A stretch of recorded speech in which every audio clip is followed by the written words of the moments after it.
కవిత చేస్తున్నటువంటి ఆరోపణలు ప్రజలు స్వీకరిస్తూ ఉన్నట్టుగా కనపడుతూ ఉంది నాకు.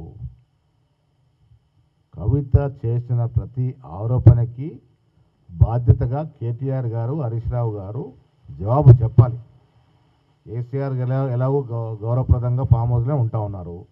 ఇలా ఫోర్ ఫ్రంట్లో ఉంది కేటీఆర్ గారు, హరీష్ రావు గారు.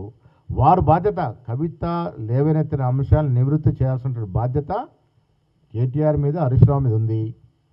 ఆవిడ చేసిన అవినీతి ఆరోపణలు మేము చేయలేదు అని నిరూపించుకోవాల్సిన అవసరం మీకుంది.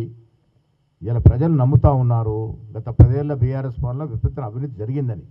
సాక్షాత్ కవిత బయటకు వచ్చి మాట్లాడుతున్నారు కాబట్టి అది వాస్తవం అనే మాట మేము కూడా నమ్ముతూ ఉన్నాం. దానికి జవాబు చెప్పాల్సిన బాధ్యత కేటీఆర్, హరీష్ రావు మీద ఉంది. కేటీఆర్ 10 ఏళ్ళుగా అధికారంలో ఉండి ఎన్ని వేల ఉద్యోగాలు ఇచ్చినారో ఒక వైట్ పేపర్ మీద రావాలి వారు బయటికి. మేము 2.5 సంవత్సరాలుగా ఎన్ని ప్రభుత్వ ఉద్యోగాలు ఇచ్చాం మేము వైట్ పేపర్ పెడతాం. ఉద్యోగస్తుల గురించి, నిరుద్యోగుల గురించి మొసలి కన్నీరు కార్చే అర్హత మీకు లేదు.